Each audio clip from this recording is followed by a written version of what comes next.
Alderman Peterson, do you hear me?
How about you, Clyde?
I can hear you now.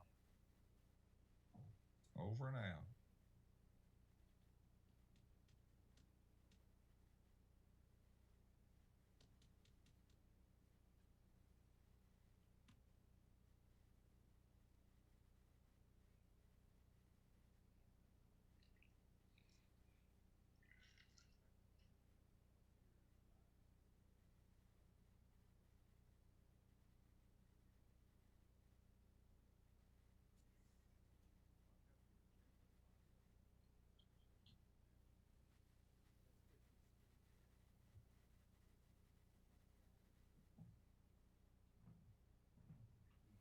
can go to split view at the top, view option.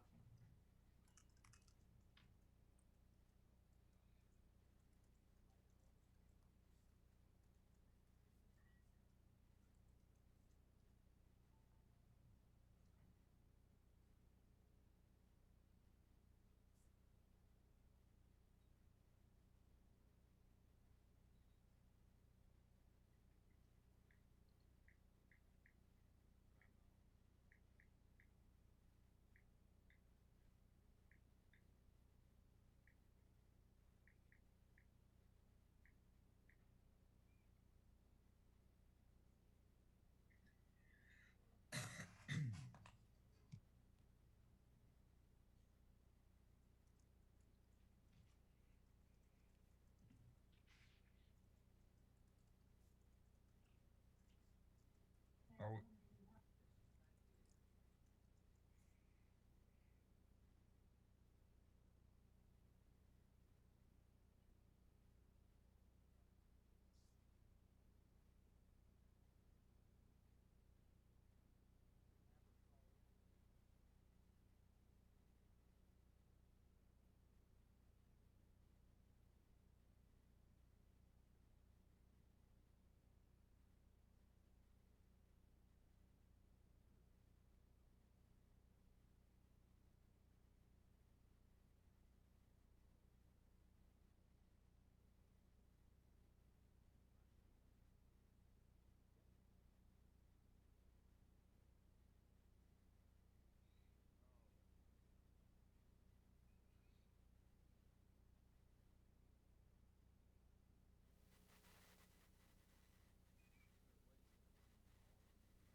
That's where they're at. It's usually at the order that they join the meeting, Hmm.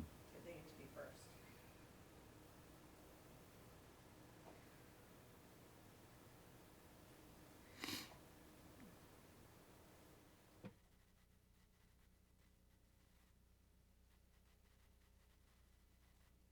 Am I back on now? here you am. Yes, you are.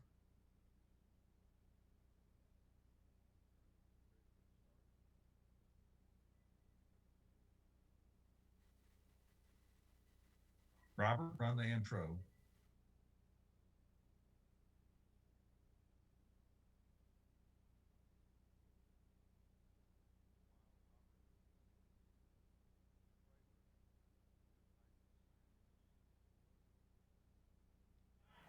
And click on board view.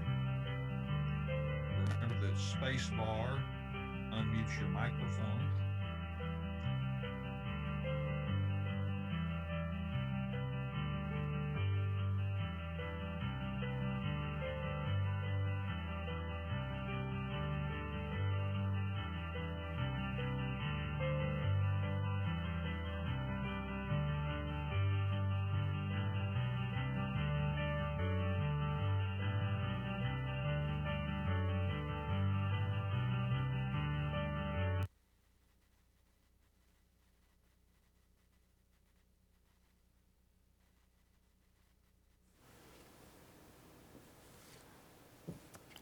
Okay, good Good evening. evening, everybody. This is the work session for the Board of Mayor and Aldermen for Tuesday, April the 14th. The Board of work session will limit physical access in the meeting room due to current limitations on public gatherings. Accommodations have been made to ensure that the public is able to participate in the meeting. The public may participate in the following ways: watch the meeting on Franklin TV or the City of Franklin website, watch the live stream through the City of Franklin Facebook and YouTube accounts, or call into the conference meeting at 1-253-215-8782, meeting ID 430-399-1941. Callers will be unmuted and given an opportunity to ask questions during the meeting at specific times. Limited viewing will be available in the lobby of City Hall to watch the live video. The public may email questions to recorder@franklintn.gov to be read aloud during the meeting. We'll start out now with a roll call of those present. Alderman Barnhill. Here. Alderman Martin.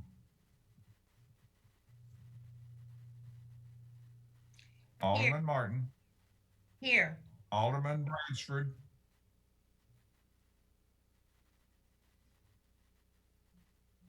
Alderman Bransford. Alderman Speedy. Here. Alderman Berger. Here. Alderman Blatton. Here. Alderman Peterson. Alderman McClendon. Here, I'm here. I'm also here. Alderman Peterson is here. Alderman McClendon's here. And Alderman Bransford. Sorry, do you hear me now? Yes. I'm sorry. Can I be heard now? Yeah. Yes, you can be heard. Okay, I've heard all the aldermen are present. We'll now start with the meeting procedure changes.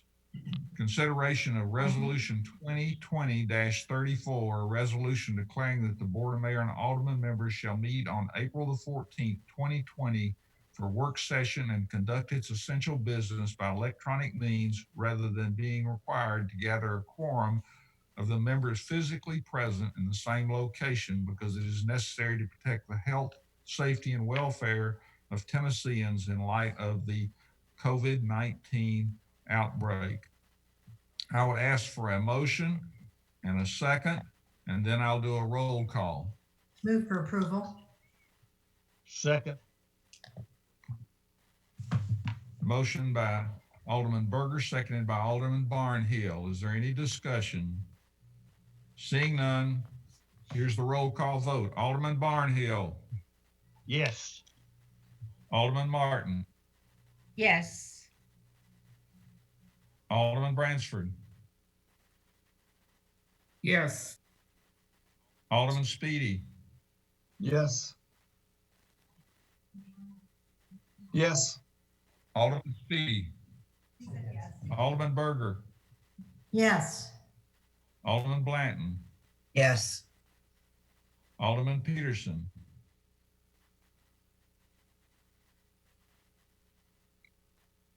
Alderman Peterson.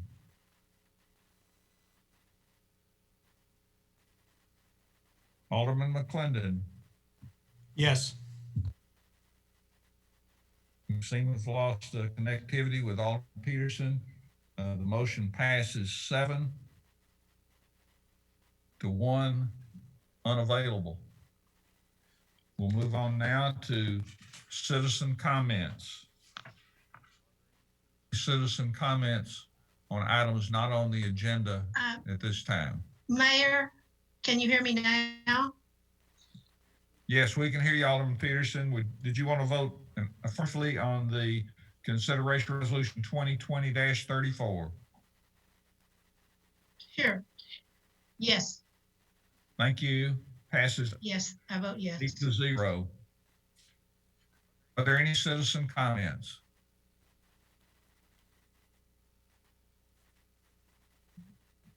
No citizen comments. We'll move on to, You want to unmute the line? Once your phone lines.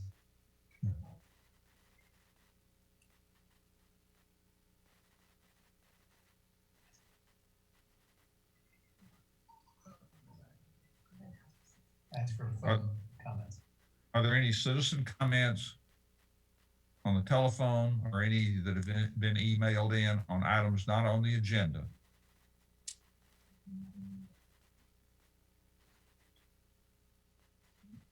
Seeing none, we'll move on to item number 2, which is consideration resolution 2020-21, resolution adopting a plan of services for the annexation of 1268 Lewisburg Pike and 2390 Henpeck Lane of the city of Franklin, Tennessee. would you say it'd be okay to consider items 2, 3, and 4 together? Since they're all on the same property, is that okay? If no one objects to that, we'll move on with that. So who's the staff person that will comment about these?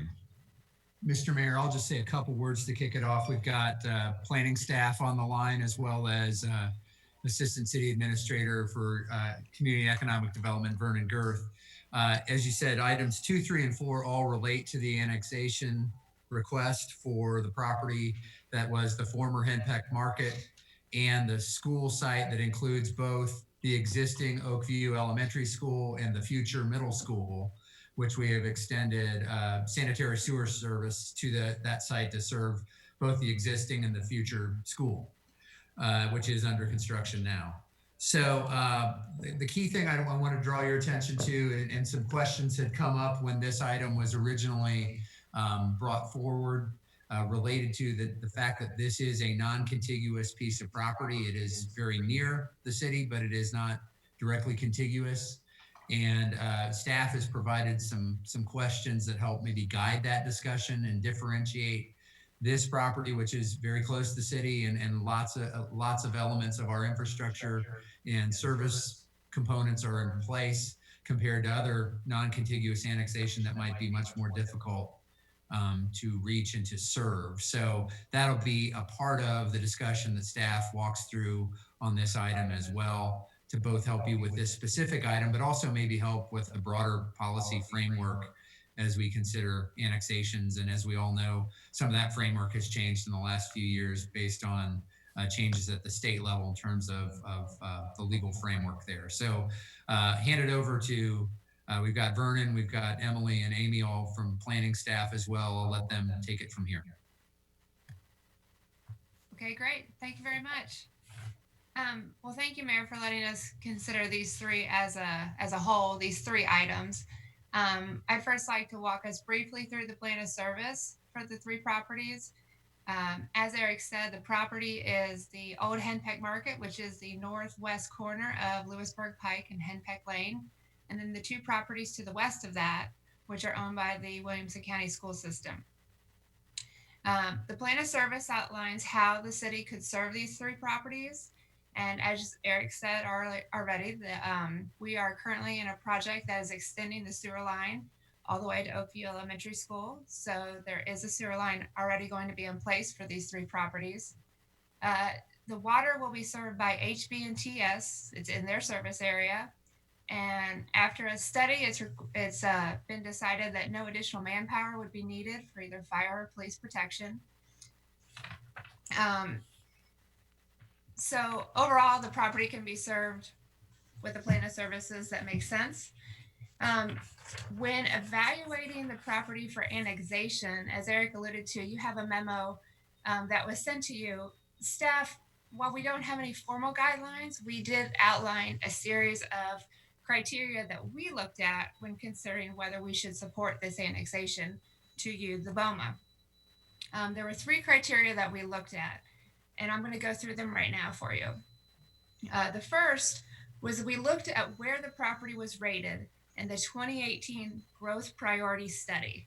If you remember, that study analyzed developable acreages of properties. It looked at future land uses and return on investment. It looked at infrastructure in the area and emergency response times. These properties were identified as a short-term capability to be able to be served properly, and they were in the top priority growth area for the city. Another criteria that we looked at was the magnitude of public and private investment that would be needed to serve the properties. And as I just went over, we are currently extending a sewer line, so the majority of the infrastructure is already in place to serve these properties. The last criteria that we looked at was the proximity of the property to the city's existing limits. And if you know this area of the city limits are both to the north and to the south of these properties. So annexing these properties would help fill the gap. It wouldn't completely fill the gap, but it would be a step in filling the gap between our city limits in this area. For those reasons, staff would support this annexation into the city limits. In terms of the zoning of the property, Envision Franklin places the Henpeck Market site in neighborhood commercial, and the uses that they would like to continue on this property meet the criteria for neighborhood commercial in Envision Franklin. So we would zone it neighborhood commercial. We would support that use. For the school sites, they are in the large lot residential Envision Franklin design concept. Within that design concept, there is a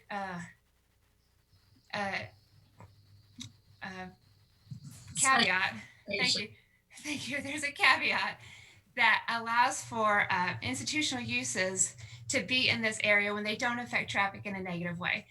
This school is already there. It's not going to affect traffic in a future negative way. And so we would support the zoning of the 2 school properties to civic institutional.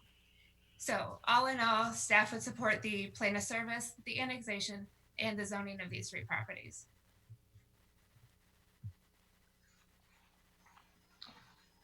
Very good. Since this is fairly new, I can just go down the list and ask for comments from each alderman. So why don't we try that on this particular one? Alderman Barnhill, any comments? No comments at this time. Alderman Martin? I have a question. I understand all of the requirements for and the application for annexation.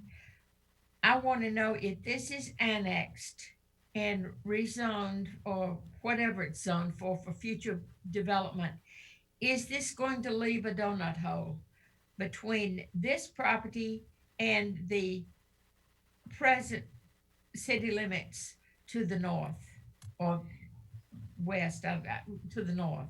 Sure. I guess you could call it a freckle instead of a donut hole. It's currently a donut hole right now between the city limits, and this would go sort of right inside. So it's a hole within the donut hole. Yeah, you're that help? you're really filling in the donut hole by piecing these 2 properties together. You already have a donut hole when you have properties like this that are requesting to come in. I think it's reasonable to expect you may have additional properties in that same area request to come in as well, especially as there may be some additional access requested to sanitary sewer. So you're really starting to color in that donut hole. All right, I'm particularly thinking about Douglas Glen. That area is county, right? Douglas Glen? It All is right. county. Sullivan Farms is just north of that. And we do have an annexation request for some property just south of Douglas Glen that's going to be requesting annexation in the next couple weeks on one of your agendas. So that means that if that particular piece is annexed along with Henpeck Market, there will be Douglas Glen in the hole. There will be likely some donut holes over time if annexation does continue in any form or fashion, just due to the state law changes that were done in 2015. Just the mere fact that all property owners have to request annexation, it is unlikely that county subdivisions will come into the city. And in order for the city to grow, there will likely be some donut holes. That's a policy decision that the board will have to make. And I understand that. I just want to be clear that will be coming to the board at some point for us to worry about and finagle and carry on with the property owners, because we all know what that brings to us in the form of worry and anxiousness, and well, we all know that. We know the answers. So as long as everybody knows that's coming, we can expect it, and that's all I need to say about that.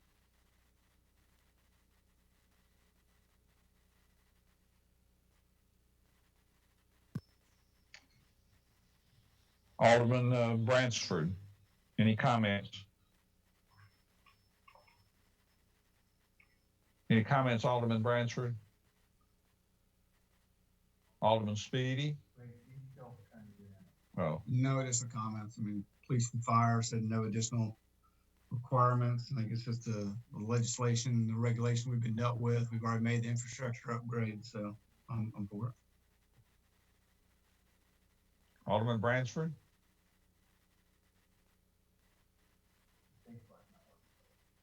Try the space bar, Alderman Bransford. Oh.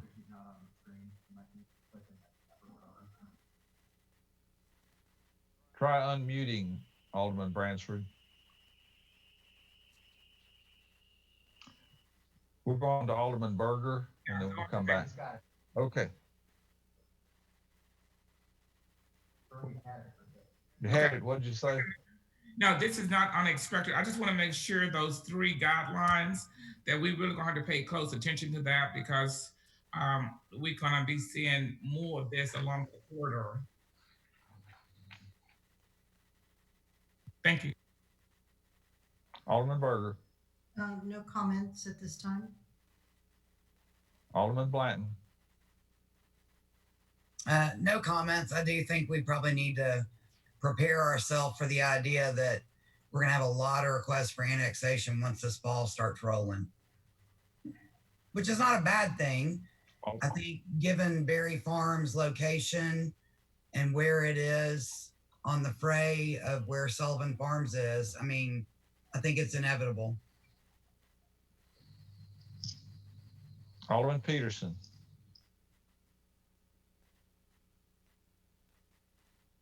Any comments, Alderman Peterson? No comments. Alderman McClendon, No comment. ready to move on to item 5. Consideration of Amendment 1 to the City of Franklin Contract 2018-0259 with Southland Constructors, Inc. to revise the completion date for the City of Franklin Fire Station 7 project. Mr. Mayor, I'll start off with this one. This is a straightforward change order that addresses the date for completion of the project. It extends it out to August 18 of 2020. We had a number of delays related to some issues with utility arrangements and movements that we needed to take place to make the site work and to do some of the foundation work. And so that caused an additional delay. This just adds time, does not add cost. I will tell you though, there's likely to be a future change order that might involve some additional cost that does come from some of this. We're working through some final elements and the more they're able to have good construction days between now and then may help us offset any potential costs. But this just right now deals with the change in completion date to August of 2020. I know Brad Wilson is on the line. I'll let Brad add in anything else he might have. Hey, good evening, board. Appreciate it, Eric, very much. You pretty much hit the nail on the head. It is just asking to extend the date of the construction project. I've had a conversation with Mayor Anderson and Kevin Benson, who is facilities manager with the county. They both agree. They understand the situation that we went through trying to get utility companies to come off of Middle Tennessee Electric's structure out there. It took quite a few more months than we thought it would take. It was a very slow process. Nothing really seemed to get going until the project got started. We had talked to these utility companies about almost 18 months to 2 years before. I want to thank William over in engineering department for helping to facilitate some of the questions and conversations that we did have with utility companies to try to get this moving. And with William's help, it was tremendous. I certainly appreciate that. So it is literally just to kind of move it. The builder is working diligently to do what he can to complete the project as soon as possible. They are working Saturdays and Sundays. I've been out there every weekend, and they are pushing right along with it. So it is to just, as we know, we start with a notice to proceed. And we have so many days, but with with the problems that we had with utilities, and this being such a wet spring so far and wet winter, it has just pushed us out. So happy to take any questions. Any questions from the alderman? I'll not go down the list on this one.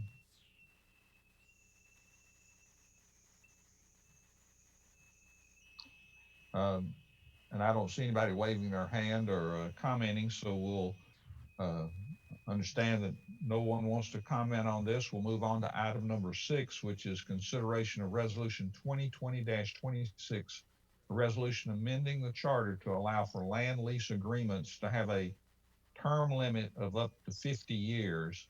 My plan would be to, I think Alderman McClendon wanted this brought forward, and I think maybe Alderman Berger might have some comments. So I'll ask Alderman McClendon to start out, followed by Alderman Berger, and then I'll complete the round by going through and asking each person to comment. Mr. Mayor, do you want an overview of the item first from staff, or? Oh, yes, I'm sorry. I'll just do a quick overview. We also have Shauna and Vernon who've worked on this item. This came up as a specific topic related to the process the board went through. Really been worked on for better part of 3 years, related to potential development of a parcel that we own at the southwest corner of Spencer Creek and Mac Hatcher. This is owned by the water utility, area that we went through a letter of interest process or intent process, and board directed a work on a proposal related to an extension of the Cheekwood Golf Course in this area to add both a potential clubhouse facility and additional golf holes there.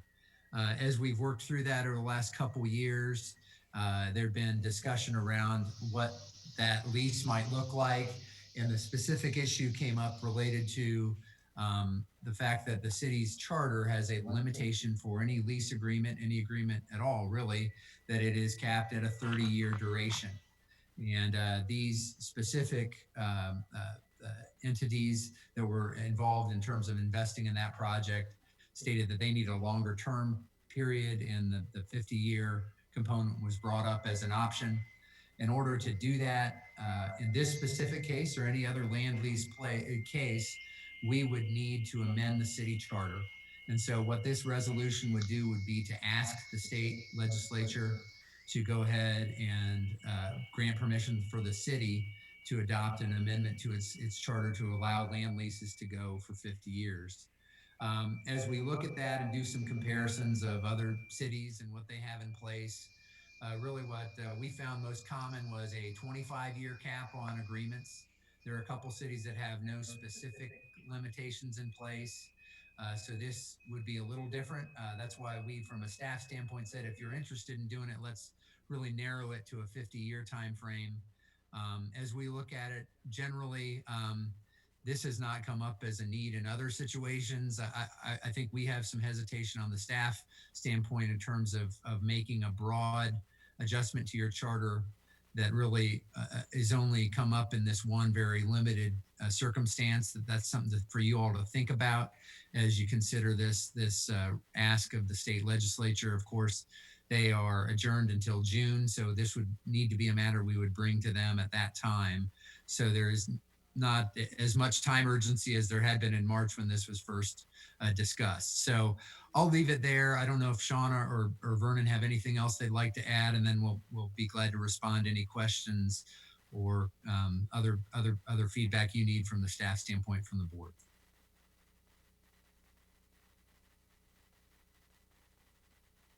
Vernon or Shauna, do you have anything you want to add to that? No, I don't. You covered it very well. Thank you. I agree. I don't have anything else to add.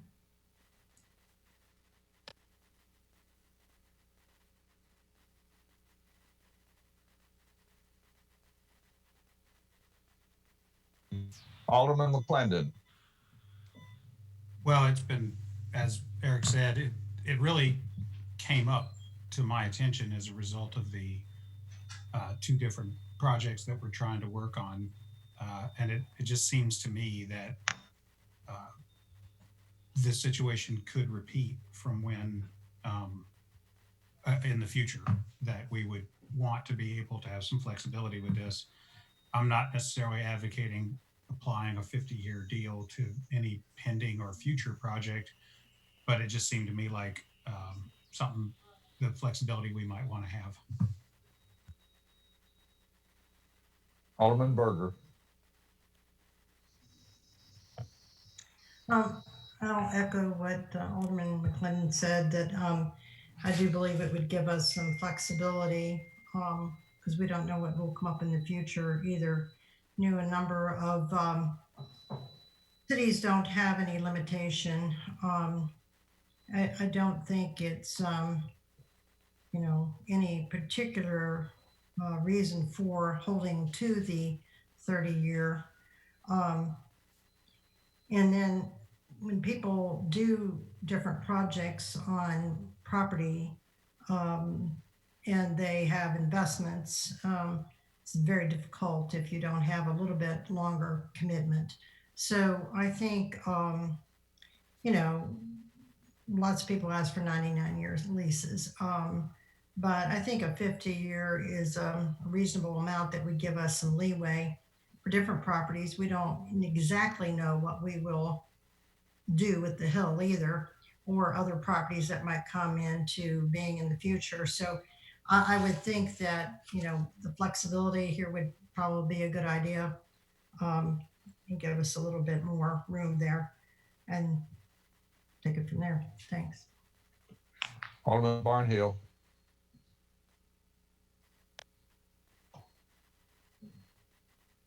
Can't hear you, Alderman Barnhill. I would agree with the 50-year lease in this particular instance. I see no reason not to do that. And I think it would be very difficult to go out and put the investment that they're putting into that project to not be able to depend on more than 30 years and maybe do the 50-year lease for that. Alderman Martin. I'm very hesitant to change the charter. We don't know what's coming. You're exactly right, the aldermen that have mentioned that. We don't know what's in the future. We don't know who's going to come up and want something else on the tail end of this. But if one person does it, if it's in our charter, everybody's going to want the 50 years. And the city we're not that certain about our needs. So I think we need to be very careful about changing the charter. And we do have a clause that says after 30 years, you can apply for renewal. And so there is a possibility there. So I think we need to be very careful about changing our charter for one thing when it could go over the whole city. Alderman Bransford. I agree with the added flexibility, and I think since we can look at this as things that we can change, it's not in stone, even though it's part of our charter. But if there's something down the road that gets very complicated, I think we have the option of redoing. So I will support the flexibility. Alderman Speedy. I guess I'd be in favor of the extra flexibility. Just because we extend it to 50 years doesn't mean we have to give everybody a 50-year lease. My question would be, if at the end of 30 years, a future board decided not to renew a lease with housing, a business, or a nonprofit, and what would be the process then for the city if would they do a business valuation? I'd be hesitant, I guess, if I thought I needed more than 30 years as a business owner or an investor. Like, what would be the worst case scenario if all of a sudden the city said, that's a nice building, Discovery Center, but we're going to bulldoze it because we're not going to renew your lease?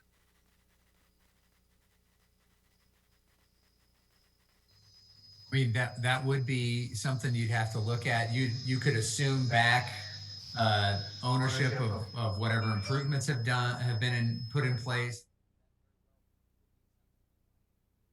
in the lease itself in terms of you know, what happens if it is not renewed. You could structure a lease that could have the potential of renewal built into it, or additional time added on, and that could be one of the elements you negotiate as part of that. So it is something to consider, for sure.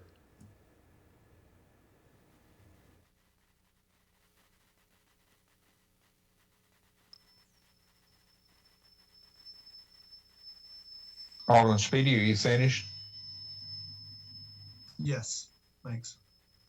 Alderman Blanton? I tend to agree with Margaret that I think it's a slippery slope. But then again, when you bring up another project that we're actively working on at the Hill, it makes me go, wait a minute. I don't want our parameters to limit us from other projects that are equally as worthy. I do think it's interesting that when we started on this whole relationship, they were comfortable with the terms that we had available.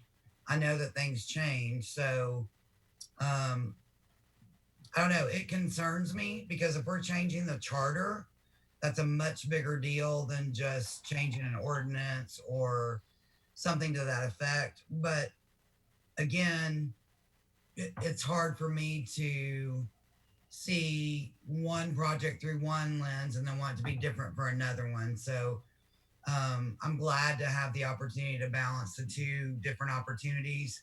It makes me look at it a lot more objectively, if that makes any sense. All of that to say, didn't like it at first, but when you tell me I can't have my other project, it gives me a little bit more reason to go, now, wait a minute, maybe that is a good idea. Just being honest. Alderman Peterson?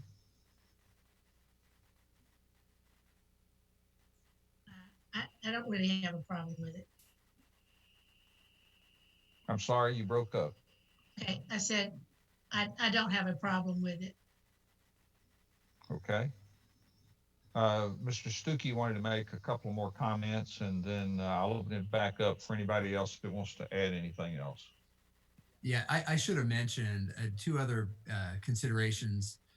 One is you did amend your ordinance and your policy related to the disposition of property that does allow you to use the value of the land and the transfer of title of the land as a component in achieving a public benefit. So, for example, building affordable housing on the Hill, the transfer of ownership of that property can be considered as part of what you're giving to the project to help achieve what's been identified as a public benefit. So that is something you've amended and allowed yourself some flexibility just in the last year. That you could say that could potentially apply in that specific situation, both the Hill or this development. And then the other second point, just related to this specific project with the property and the potential golf course expansion there. We are working to bring that specific project back to you in terms of an update.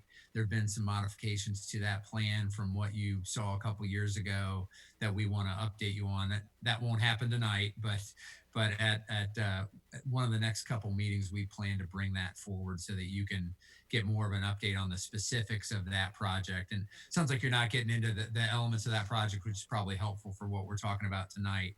But I did want to let you know that will be coming back to you for an update on that specific element. So those are the 2 points. Just we've made some changes that do allow you to consider transferring ownership as part of achieving a identified benefit to the community. Mayor Moore. Anybody else want to make a comment? Yes, sir.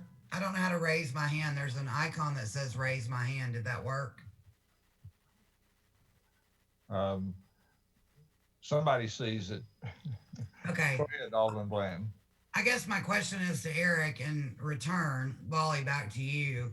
We're basically not talking apples to apples, but apples to oranges. Well, what I'm saying is you've provided an opportunity to include the value of the land and getting something done that you deem as a public benefit.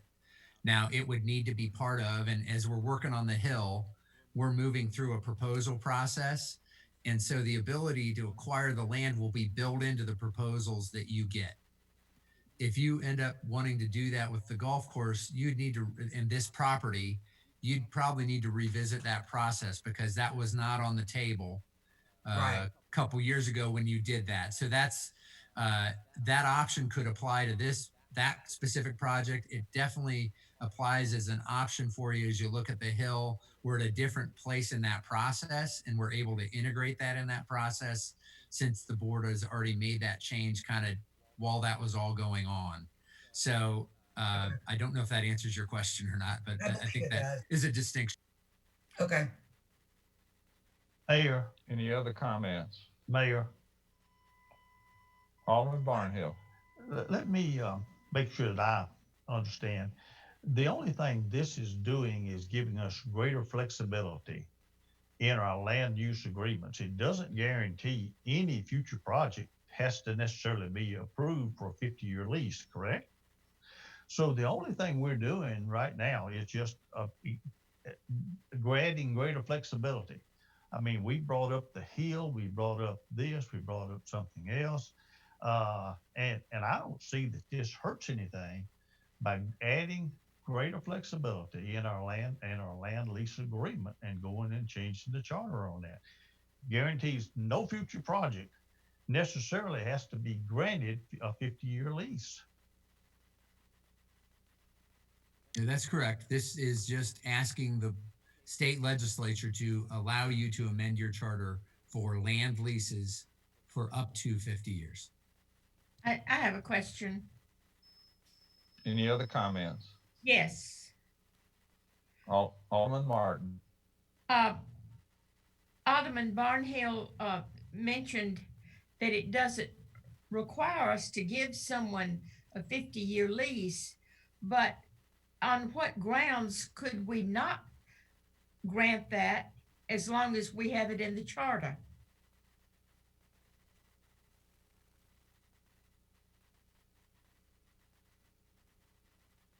You grant that on the same grounds that you grant any other lease agreement that comes forth.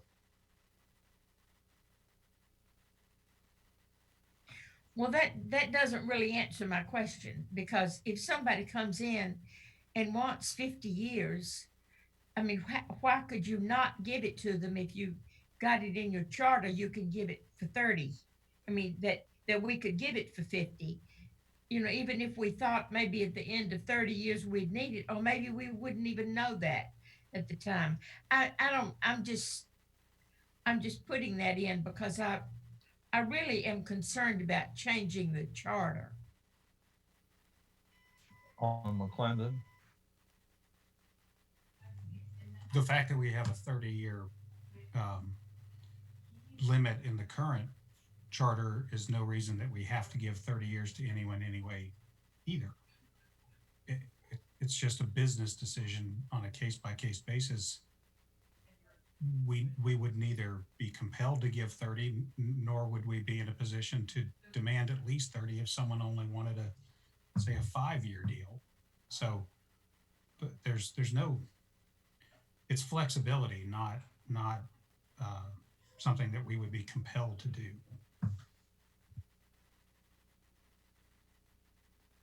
Anybody else? Ready to move on?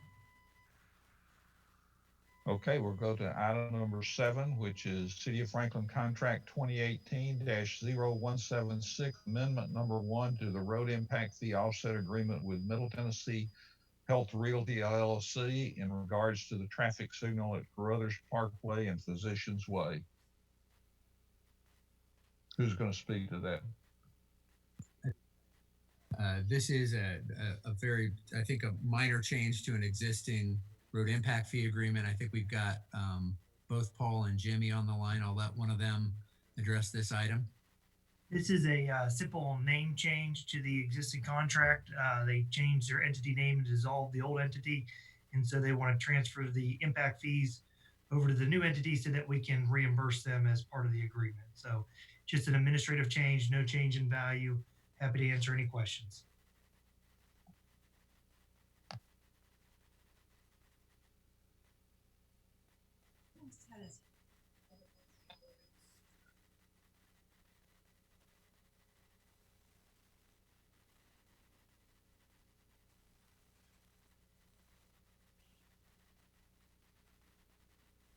Okay, we'll move on then.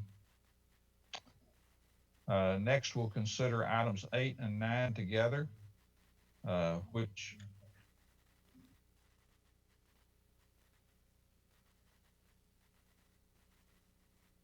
items 8 and 9 together, since they're somewhat related. 8 has to do with rejecting all proposals for custody service for non-pension investments of the City of Franklin for the Finance Department. And number 9 is a resolution authorizing the use of the competitive sealed proposal procurement method for choosing the service provider for custody service for non-pension investments. Is there any questions about those? Mr. Mayor, yeah, as both these items, one is a rejection of an award we had done over a year ago. We were unable to get to an agreement with that entity. And so the second item is a resolution authorizing us to go back out and seek additional proposals again. This is custody services for non-pension investments. Finance Department works with this. I'll let Christine add anything else she'd like, but we just weren't able to complete that and need to go back out and get see what's available in the market now. Yes, we were just simply not able to reach contract terms with the staff recommended provider. It's been a long time now. We need to be able to move forward. We're asking to reject those bids and go back out to bid.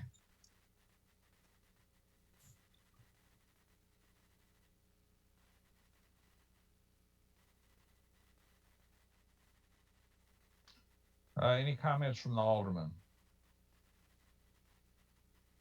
And none for me.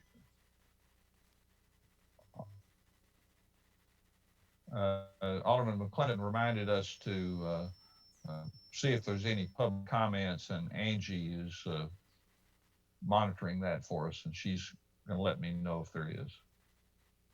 Mayor, we did get one public comment that came in late related to the annexation topic that we talked to earlier. I think it was more of a clarification. We forwarded it on to planning staff. I don't know, Angie, if you want to share that at all. I don't want to ignore it, but we did get an email, but I think we were able to route that for staff clarification. Correct.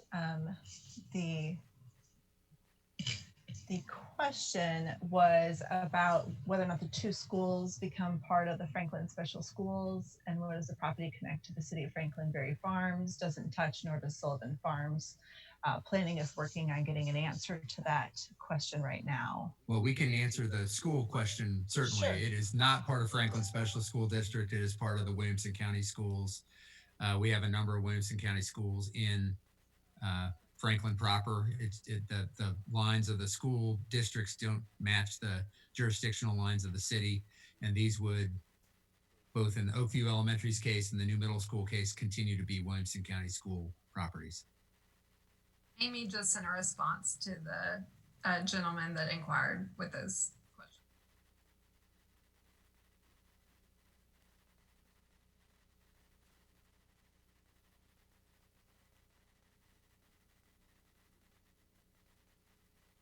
Move on to item 10, which is procurement award to public risk insurers of Franklin, Tennessee for liability, property, and workers' compensation insurance products and services for the Risk Management Division of the Human Resources Department.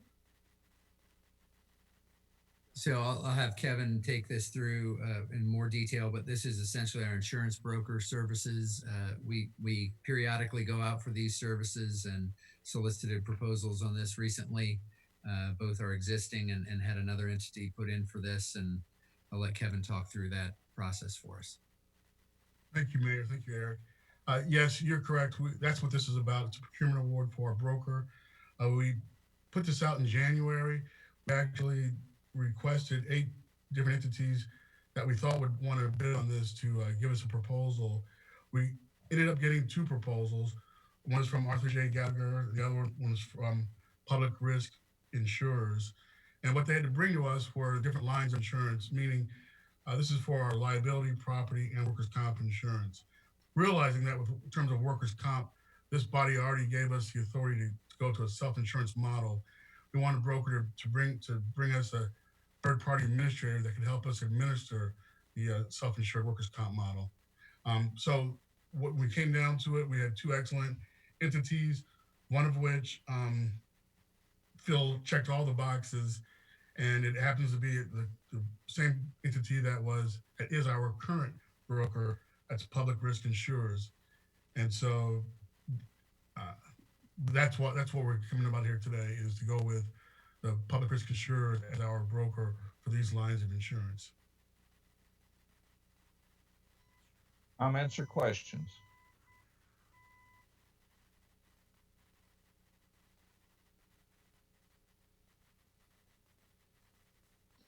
Seeing none, we'll move on to item 11. Yeah, are there any, have anybody that's wanting to speak to this?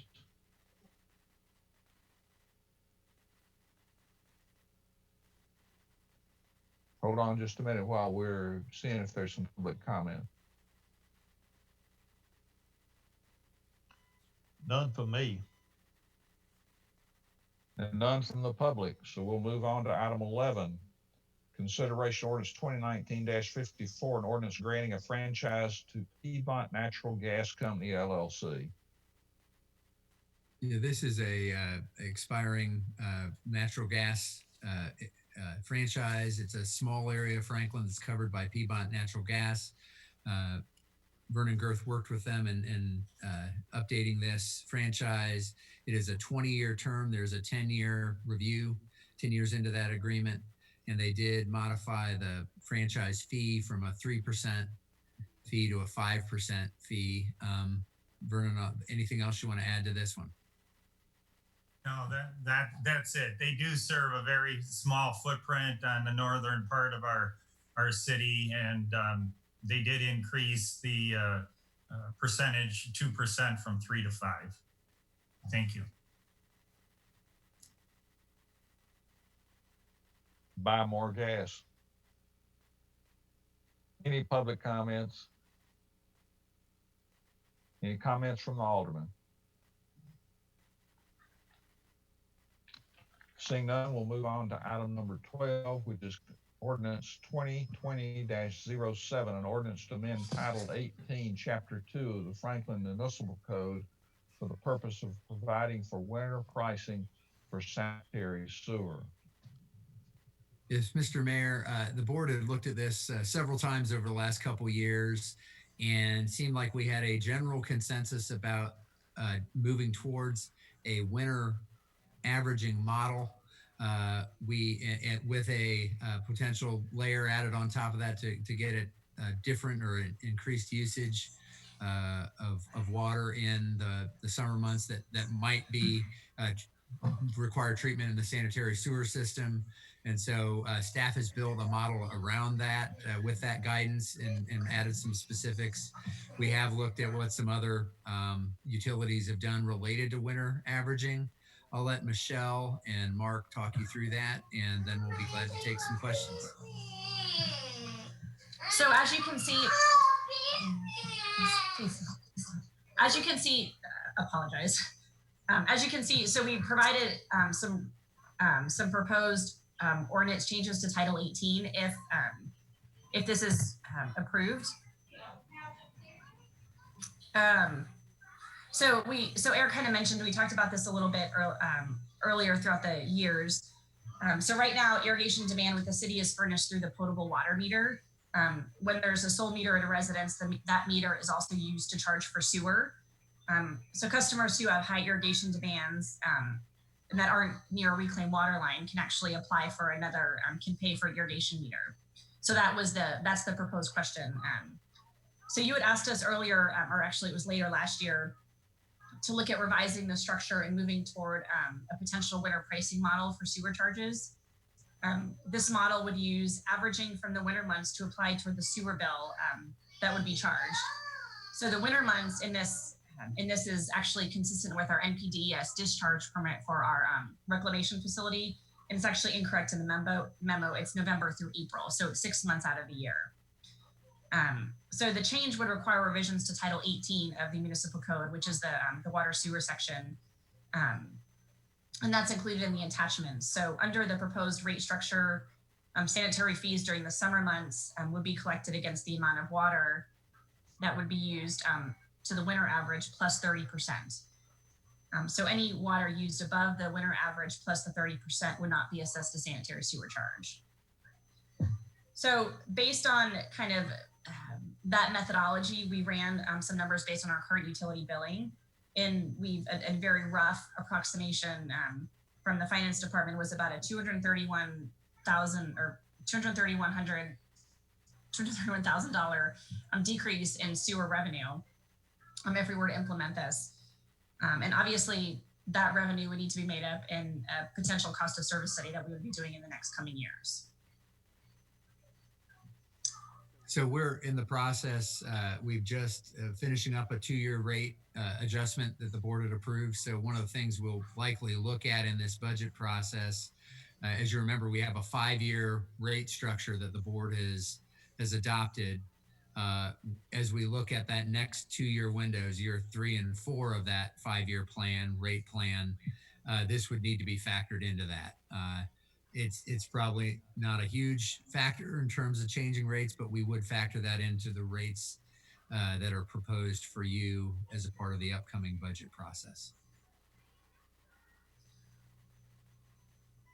Anything else, Michelle or Mark? Not, I'll ask for the alderman's comments. Mayor, Alderman McClendon. the fiscal impact is proposed to be just slightly under $250,000. How confident are we in that number?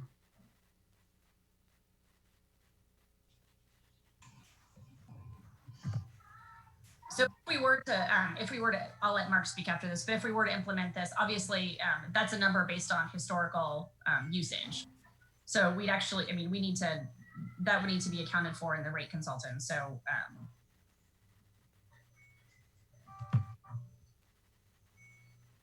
Mark, do you want to address that too? Yeah, at this point, it's an estimate. We feel pretty confident that that's what the impact is going to be. And that does assume that the cap is 130% of the winter average, just to make sure that that's clear.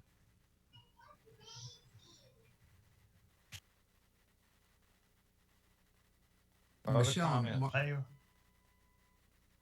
So I guess what we're just basically saying is that we're going to raise the rates slightly on every customer in order to accommodate this particular change in the municipal code for the purpose of the winter pricing. Am I understanding that correct? To make up the 231,000, the estimated loss in revenue, we will raise the rates on every person or business. Is that correct? Yes. Yeah. Basically, you're shifting costs around within your group. As you all know, the utilities are self-sufficient business units. And so if we remove revenue from one source, we're going to have to make it up somewhere else. And in this case, we're going to have to adjust rates to accommodate for that. It's a pretty significant fund overall. So this is not a huge number compared to that total utility, but that will be something we will have to factor in when we update the rate recommendation that comes forward.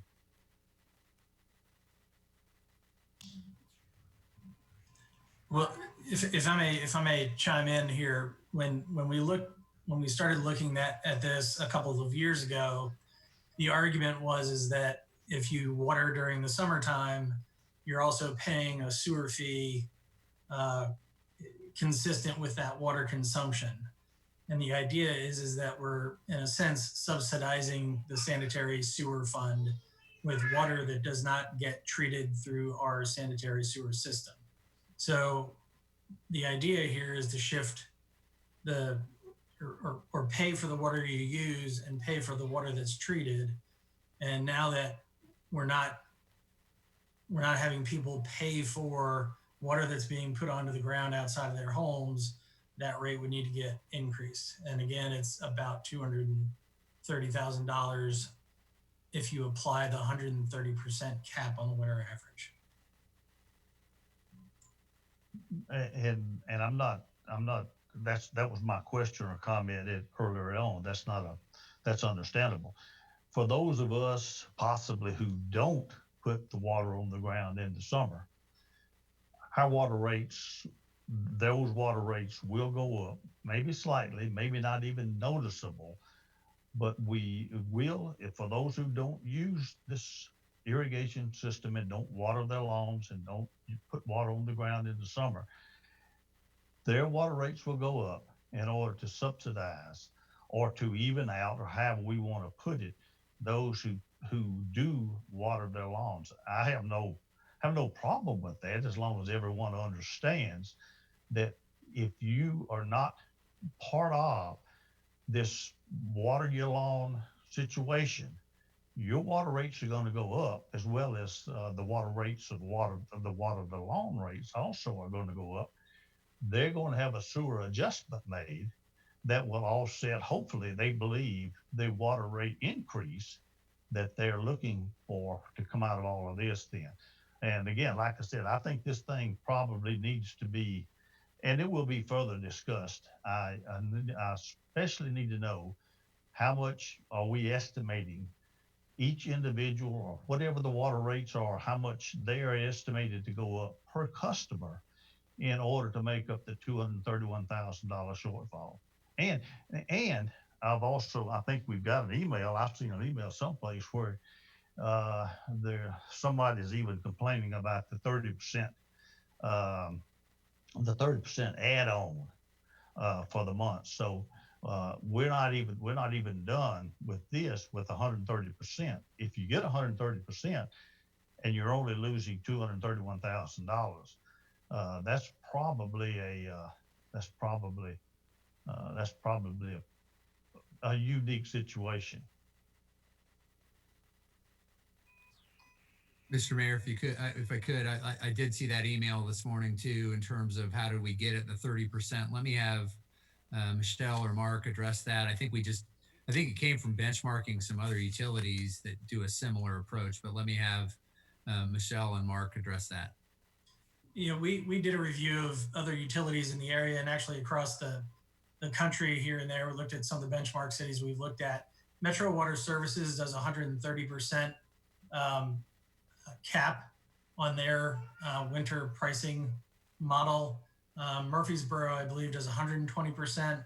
There is this sense that in the summertime, there is additional indoor water use, whether it's from kids returning to home, more frequent showering, so on and so forth, but we're not able to quantify that number directly. So this was the number we had presented, I believe, back in December, and recommend moving forward. Now, if you reduce that cap, for example, let's go to 120%, that reduction in revenue goes to $535,000 approximately. So every 10%, you're looking at an additional, or the more you reduce that cap, obviously, the more revenue you'll have to make up. So. Other comments or questions? And Mayor. while Alderman McClendon. With all due respect to Alderman Barnhill, I don't know that I see it the same way as far as the subsidy discussion goes. Ever. The fact is that people who have been watering their yards have actually been subsidizing the sewer rates for everyone else, because they've been overpaying on their sewer bill every time that they watered their yard and did not return water to the sewer system. So aside from whose ox is getting gored theoretically, I think that if we were doing this from the beginning and we were sitting around getting into the business of water and sewer in the first place, reasonable people would probably gravitate towards the realization that if you're not using the sewer, you shouldn't pay for it. And the most fair way to do that without metering everyone is to arrive at some kind of formula like this. So I think it's time for us to do it because it's never too late to do the right thing. Thank you. Mayor, I don't have a problem in changing this. I just want to make sure that everyone understands that, as Alderman McClendon says, whose ox is getting gored. If you do not water your lawn, if you do not have a great deal of outside water services or items that you water in the summertime, your water rates are going to go up ever so slightly. Now, we can argue back and forth as to whether or not the sewer people are subsidizing the water or whether the water is subsidizing the sewer. I mean, if we change this, all I want to know is how much it's going to go up. If we stay at 130%, if we go down to 120% and you have to make up $500,000, then I'm not going to support 120%. I might support 130% and look and see how much we have to do. And Alderman McClendon is probably correct. If we'd have done this in the beginning, this is day one of whatever it is, we probably might have been looking at something similar to this right here. The fact of the matter is that we did not. Fact of the matter is we've got rate increases that that we have already voted to put in place that we're going to have to go back and re-evaluate in order to make up the $220,000 or $30,000 that we're estimating revenue loss if we change to this particular billing method.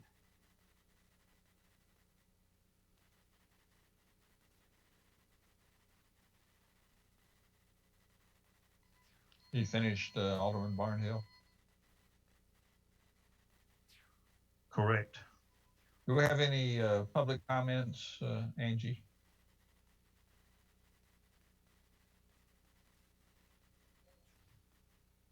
Okay. Any other comments from the alderman? If not, we'll move on to the next item, which is item 13, presentation and discussion regarding traffic impacts associated with the proposed Vintage Oak Meadow development. I'll just make a quick comment as we start off. Our engineering and traffic engineering folks will take the lead. And I think we also have a outside person too who may add some insight to this. And this is really to just get you started in terms of thinking about some improvements that might take place related to a development or redevelopment site. And that might be some modifications to how traffic works and flows on Murfreesboro Road.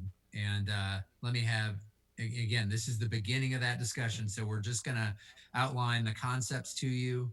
From here, we will go and have some more public dialogue, including both businesses and impacted folks in the public, and bring it back to you following that. But we wanted to start with an overview for the board and make sure you're kind of in the loop related to this. So I'll turn it over to engineering staff to walk you through it. And then I think Greg Gamble may also have some comments as he is working on behalf of a developer on this potential improvement.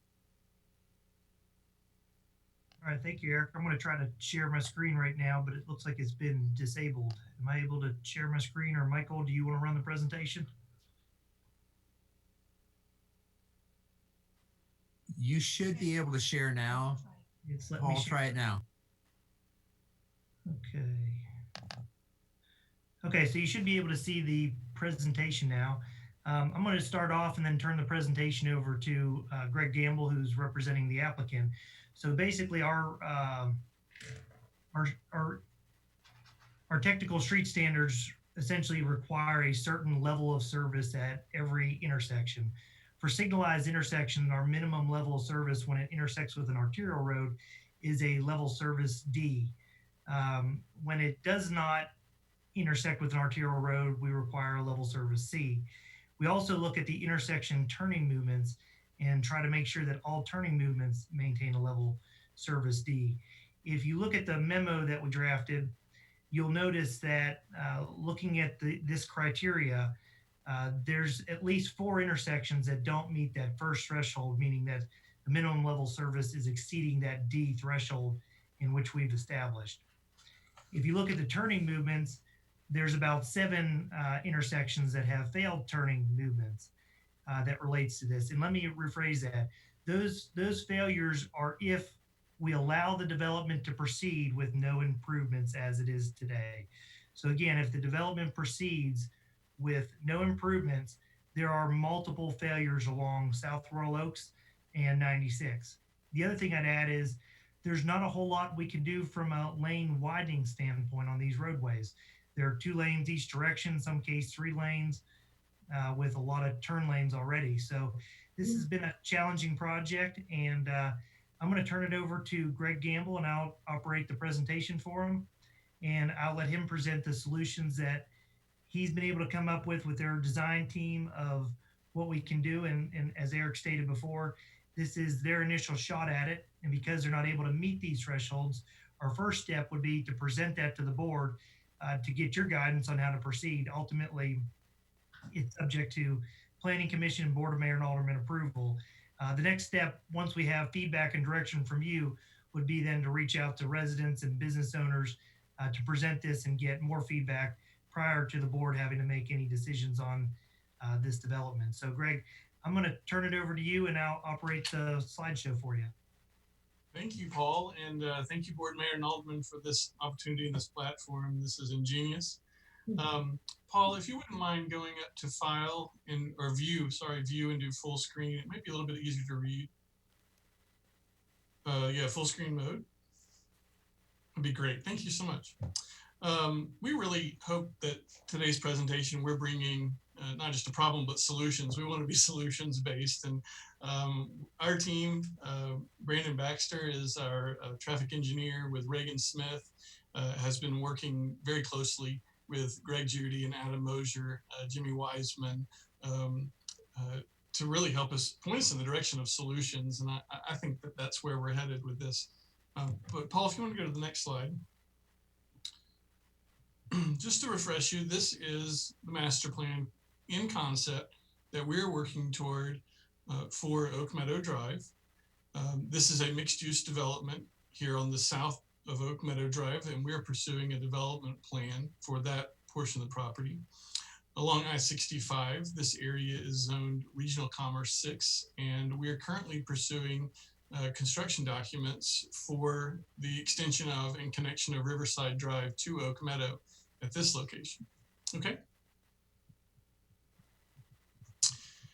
So at the very beginning, really before we ever started planning these 2 properties that are shown here in red, we understood that traffic along Oak Meadow and at I-65 had to be addressed, had to be understood. So these intersections you're seeing here highlighted with the blue circles are intersections that have been studied as a part of our traffic analysis with our traffic engineering team. Okay. The next 2 slides are the AM and PM peak hour scores for each of these intersections. Not today, but in 2024. So these scores here are projecting forward another 4 or 5 years to say we understand that there's going to be additional traffic, not generated by the properties shown here in red, but just the natural growth of the city of Franklin over the next few years, so that by the time our development opens its doors, we'll have that background traffic added in. So you can see here in the morning, the I-65 interchange operates at a level of service D. We have 2 intersections along Royal Oaks that are failing intersections. These are both unsignalized. The 2 signalized intersections in this stretch operate levels of services B and C. And then you can see our residential accesses in the map. Okay, Paul. So this is in the PM, and the story changes a little bit in the evening, obviously. At I-65, we have a level of service F. We have a level of service E at Royal Oaks and Murfreesboro Road. The two intersections operating at a level of service F in the morning are still operating at a level of service F in the evening. And you can see impacts here at Mac Hatcher with a level of service E and at Forest Crossing entrance at a level of service D. Again, this is assuming all of that background traffic added for 2024 timeline. So that's fine, Paul, you could go ahead. So looking at this stretch of road between Royal Oaks and I-65, we have applied or analyzed the signal timing at these intersections, and we'll be making those signal timing adjustments, and that makes a pretty significant impact at these intersections with this score. And I'll go into more detail on that in just a moment. Okay. Now on this slide, we've rotated 90 degrees. So over here on the right side is Highway 96. And then we've turned Royal Oak, so it's turned sideways. Thank you, Paul. So to manage additional vehicle trips at this intersection, I'm gonna see if I can, I can't draw. We are going to eliminate one of the left-bound turn lanes on Royal Oaks Boulevard, turning left onto 96. That left turn lane now becomes a through and straight lane. So we will have two lanes going northbound to get to the other side of Highway 96. We will then have three right turn lanes going into the three lanes that are going toward I-65. To accommodate the additional vehicle trips that will be making the right turn, we're going to extend the right turn lanes south along Royal Oaks Boulevard all the way to the public entrance. So they go past, I call Starbucks and Einstein Brothers all the way down to the public's entrance. So that adds additional capacity there for those right turn movements. Okay, Paul. These are the two failing intersections that we've identified for both the morning hour and the PM hour. One is the access into Aldi's and Publix, the other is Rand Place. And you want to switch to the next improvement slide? Here we're looking at the Publix and Aldi intersection, making this a left turning movement only. Where we see conflicts is people who are trying to cut across that island and get to the other side going from Publix to Aldi. Not only is it better for the overall functioning of Royal Oaks Boulevard to address these medians, but what it does is it pushes the vehicle trips to the signalized intersections. And if you recall, those signalized intersections operated at levels of services B and C today. So it is traffic control, but it really puts the vehicles to the signalized intersections where they need to be located. For the left-bound turning movement onto Royal Oaks, Paul, if you can kind of put your hand on that and point that out, that's the left-bound turning movement on Royal Oaks that goes onto Oak Meadow.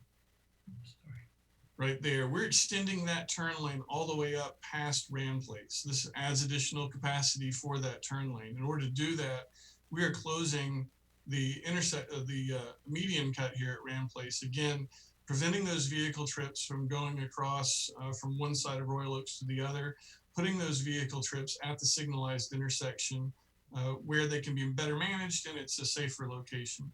So if you're on Rand Place and you want to go toward I-65, you'll actually go back out onto Oak Meadow Drive, come down to the intersection there that's signalized, and then make your left turn onto Royal Oaks.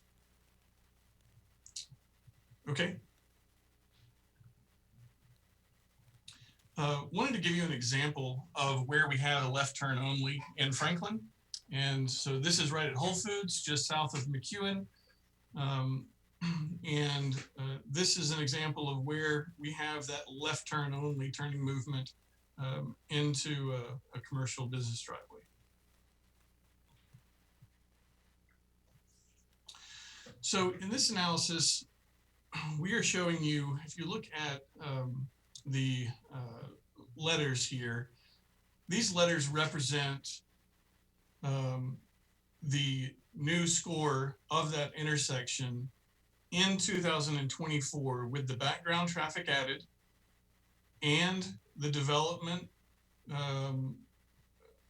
total traffic trips with the intersection improvements completed. So all three. So if you look at the chart over here on the right side, we have the 2019 existing score of each of the intersections.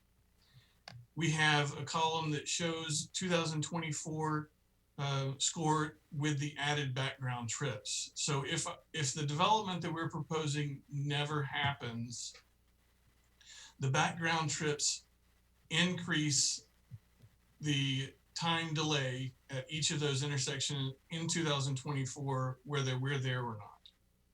So then we have the next column over is 2024. If our development occurs and we don't make any improvements at all to any of the intersections. The next column is our score with the improvements added and the development completed. So what we're doing here is we're comparing column 2 with column 4. And the first slides that I showed you gave you the intersection score in column 2. So you can see now in the morning with our signal adjustments at I-65 and Royal Oaks Boulevard that we're able to maintain a level of service D along Highway 96. By closing the intersections on Royal Oaks, the two failing intersections here go to a level of service B, and we maintain levels of service B and C in the morning for Oak Meadow and Riverside Drive. One other improvement that we would like to add to Oak Meadow is really more of a safety calming measure, but we would like to lower the speed of Oak Meadow Drive to 30 miles per hour. Today, it goes from 25 to 30 to 40 miles per hour. So keep that road a consistent speed limit. Okay, Paul? So then in the evening, we still have the signal adjustments here at Royal Oaks. If you look here in comparison, talk specifically about this level of service F. Today, it's a level of service E with a delay of 75 seconds. With background traffic included, without our development, there's a delay of 86.6 seconds. With our development, with the signal changes, that delay goes to 82.2 seconds. So until we see really kind of a change in the design of this interchange, that's going to be consistent, but we're not going to be exacerbating it even after our development is completed beyond what's projected in 2024 if our development did not occur. So then let's look at Royal Oaks and Highway 96 here. Oh, sorry, Paul. If you can go back, I've got one other piece to point out. Today, it's a level of service D with a delay of 54.5 seconds. Background traffic added is 60.2 seconds without our development. With our improvements, though, it's still a level of service E, but performing better after our development than it is with the background traffic added in 2024. Okay, Paul. We're estimating with our development, we're going to generate $1.7 million in arterial road impact fees, and we'll have a $1.2 million total fees for collector roads. The collector road fees will not be used on any of the improvements that we just reviewed with you. Those improvements, we would like to ask for the arterial road impact fees to be used for that. And our goal is to keep all of these improvements below the cost of the arterial road impact fees. Based upon the calculations that we're doing now, we're going to be able to do And that includes, Paul, if you'll go to the next piece, this is a conversation that we heard from the neighbors about during our neighborhood meetings on the land use plan amendment. And this is a safety consideration. What I'm about to talk with you about does not change or increase or lower numbers for the intersections that I just reviewed with you. But the concern that the neighbors have are the vehicles that are headed toward I-65 and turning left, crossing 4 or 5 lanes of traffic into the adjacent businesses. And Paul, if you'll turn the next slide. This is the contemplation of the addition of a median from Royal Oaks to Highway 96. This is a traffic control that would be added, not unlike what you have going west on Royal Oaks past or in front of McDonald's and Kroger's or in front of the hospital. So those are both examples where the medians are already there and are already traffic controls. Between 2017 and 2019, there were 105 wrecks just in this section of roadway that you're seeing. 95 property damage crashes, 10 injury crashes, but no incapacitating injuries. So no fatalities during this section. But this crash rate is 3.3 times higher than the statewide average for state routes with 4 lanes or more in a turn lane. So it is an issue where safety considerations could be implemented. But we are interested in having a conversation with you about our intersection improvements, but as well as the safety consideration as well.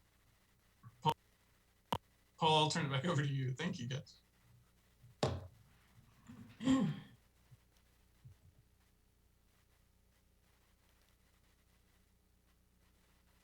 Okay, so I guess at this point, we'll open it up to any questions that you might have or direction. Again, we're looking for your feedback on how to proceed with some of this. And ultimately, we would probably have to go back to the business owners and the residents to have a public meeting to present this and vet it publicly. But at this point, we'll open up to any questions you have. Gotta get off the shared screen. There you go.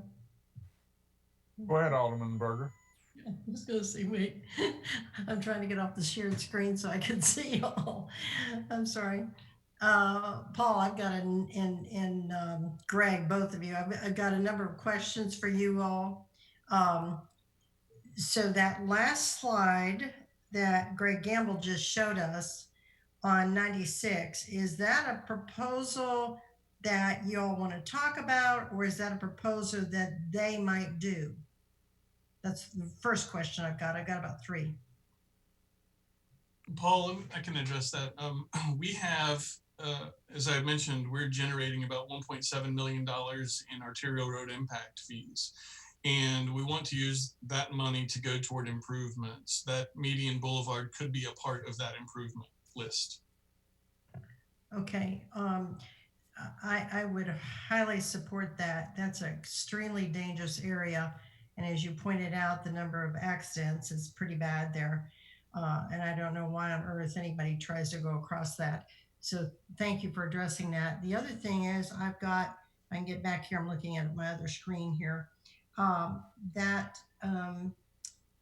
Okay, wait a minute. Let's see. You're on Royal Oaks. I think it's the slide that had the critical intersection analysis. Let me get back here. It was the one, if I can find it. Okay, wait a minute, I'm down too far. It is the one where you said you were putting a median out there on Royal Oaks. Okay, here we are, across from Pinnacle, if I'm looking at that correctly. It says critical intersection analysis, recommended improvements. If you're coming out from, I think it's Wells Fargo there on one side and Pinnacle on the other, if I'm correct. If you're coming out there, what that island you put there or block that you put there that you can't get across anymore, correct? Um, so when you're coming out of that area from Pinnacle would be on your left, Wells Fargo, I believe, on your right, you can't take a left-hand turn there anymore, can you?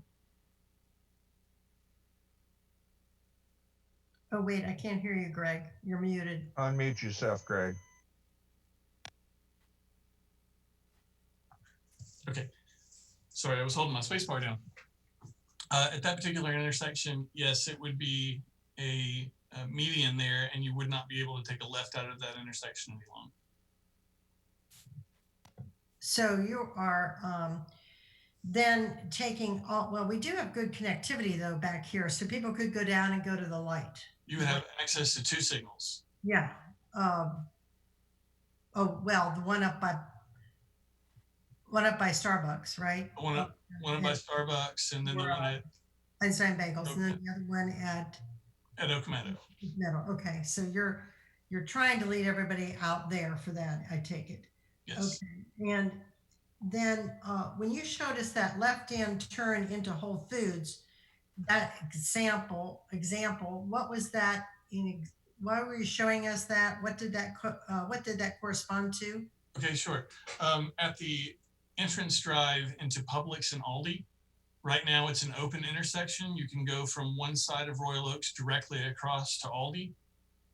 So Right. that is an open median right now.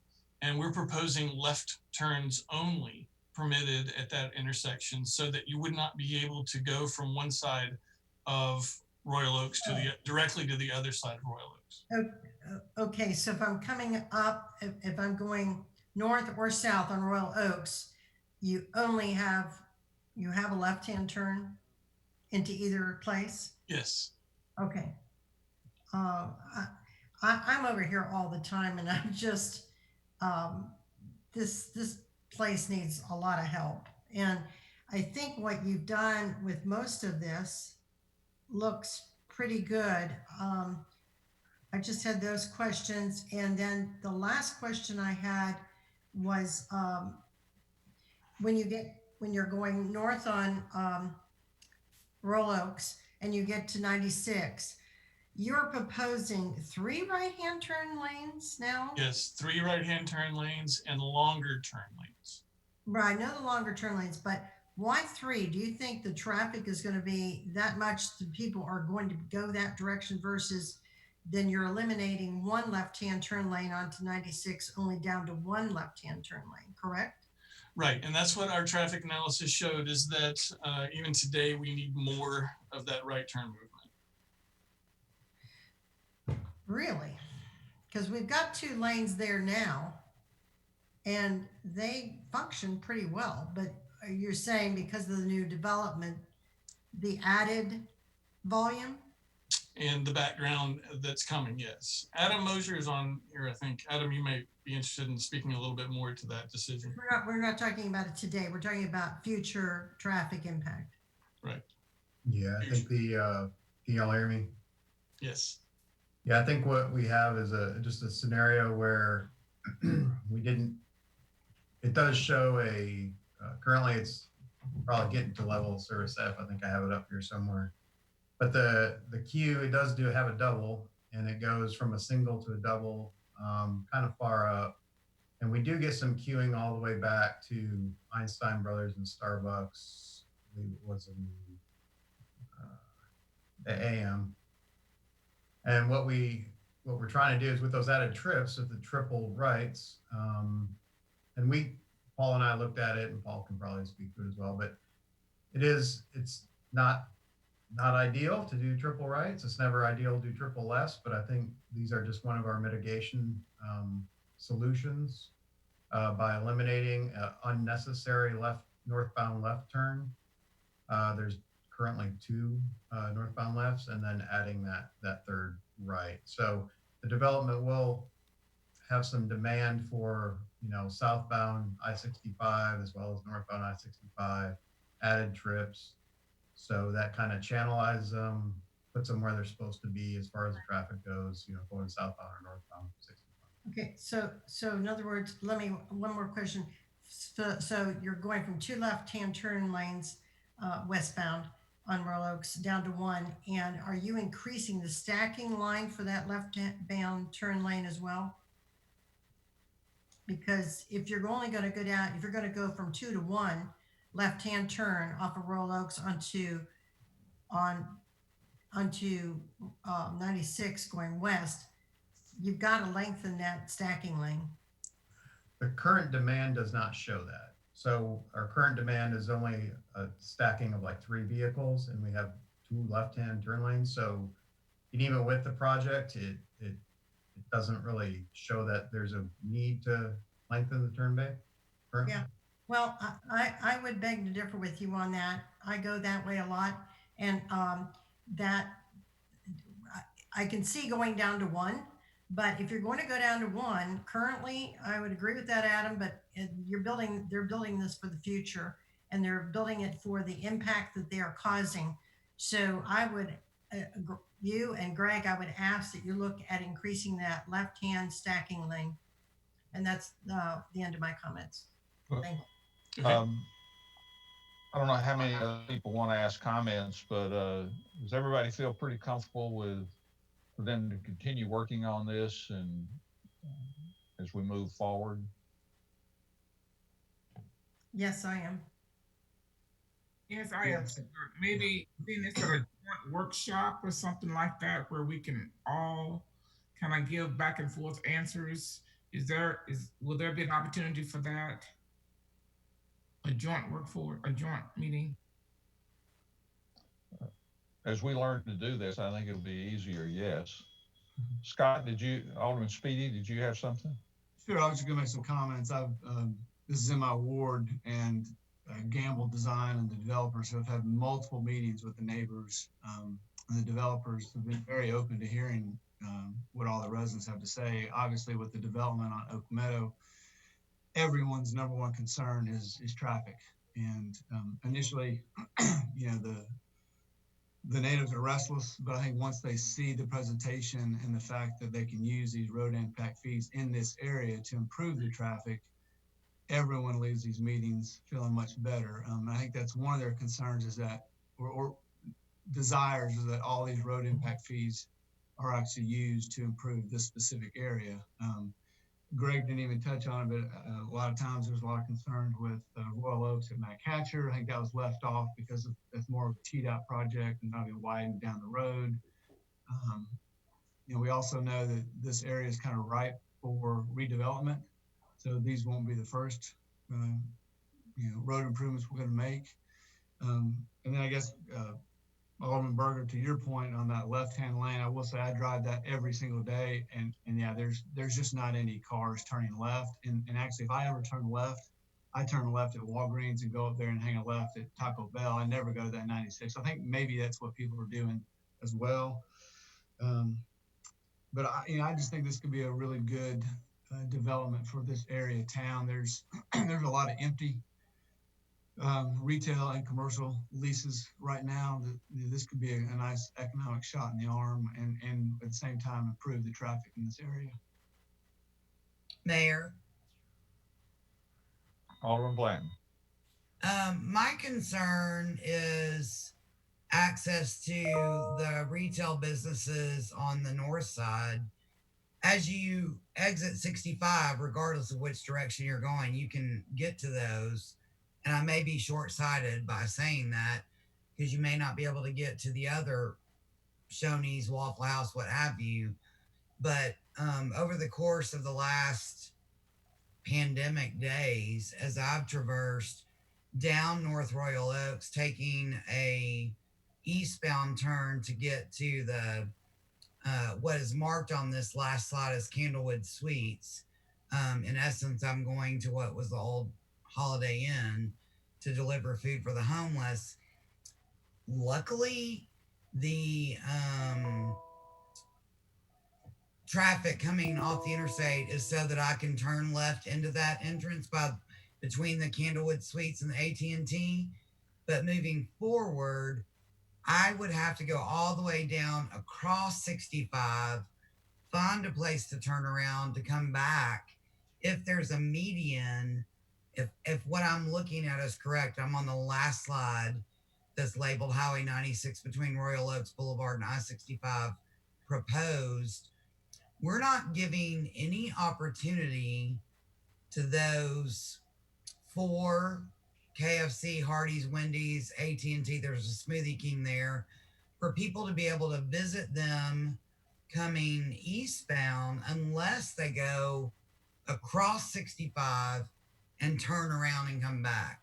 So to me, that's a gap that we need to figure out. I mean, I understand that's a really long area of potential left turns with a median there to try to thwart, but I think, I don't know, that's, you know, Scott says he goes this way, Bev goes this way.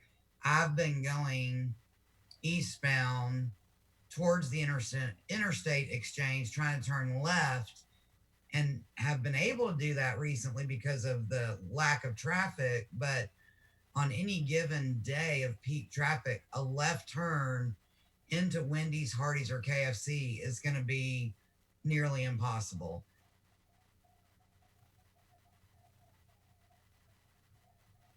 So that's my concern, Greg, is not giving any type of access eastbound to any of those existing. And we're talking those 3 restaurants have been there for, gosh, 30 years.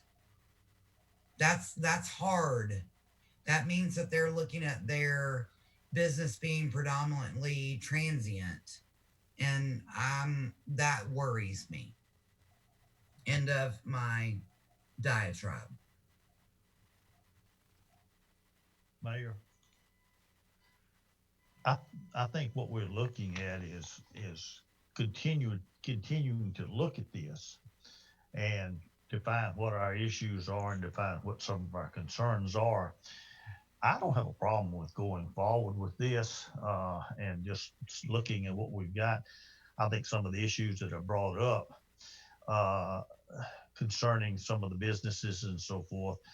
I know I travel 96. I don't travel South Royal Oaks that much, but I do travel 96. And it is when someone's trying to turn left, they are, and they're eastbound, they are backing up traffic. And that's probably a lot of your crashes or rear end crashes on that. So I think we need to look at some safety aspects here, consider what we've got. You still probably need to be able to look at the businesses there and see what you've got. But more than likely, right now in the busiest section, busiest time, unfortunately, probably somebody's not trying to make a left-hand turn into those businesses anyway. So let's go forward with this and see what we've got. We'll have plenty of opportunity and plenty of time to put in our, I guess, for the lack of a better term, our 2 cents worth as we continue with this project.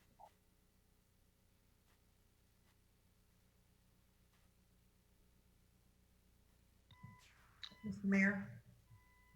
I was going to suggest maybe we'll have the highlights of the capital projects, which is McEwen, on the next work session in 2 weeks. If that's okay with everybody, and that way everybody have a little break before we start the 7 o'clock meeting. Alderman Berger. Yeah, may I ask one question? I just want to make one comment. I totally agree with Brandy's comment about getting over to those businesses. I was thinking if you look at that green line, as it goes down towards towards the intersection of I-65, if there isn't a way, Adam, when you're looking at that, if you could get some kind of area in that, maybe over across from KFC and Hardee's, if you could have some area in there in the middle where people could actually go in there and take a left and turn to go back the other way. I don't know. I'm saying, because if you make it down too far down by Candlewood Suites or AT&T, it doesn't really help people. The other thing is, there was another question. About the McEwen, you asked about delaying that. Is there any particular thing that Paul had to bring us on that? I saw the presentation, but is there anything critical that we need to know tonight about that? We are moving forward. I just noticed one thing in there that it said that the design was not, the full design was not complete, which is not true. I think the full design is complete. It's just the fact that the state has not signed off on that design because of various issues. Is that correct? I just wanted to clarify that. Yeah, all the item is a project update. We're not looking for any action. I think that is accurate. That part of getting the design complete is the feedback from TDOT. But Todd, Paul, if you want to address that, please do. The design is 100% complete minus whatever comments TDOT gives us. There is nothing remaining. Thank you. I knew that. I just want that cleared up because I thought if people look at that and it looks like the design is not complete, and I wanted to make sure that was said. We're actively negotiating right away, and a lot of times during those negotiations, property owners make requests that we accommodate in the plans. And so I can't say it's 100% complete until right away is done and TDOT signed off. But as far as I'm concerned, it's all done outside of those two things. All right. Thank you.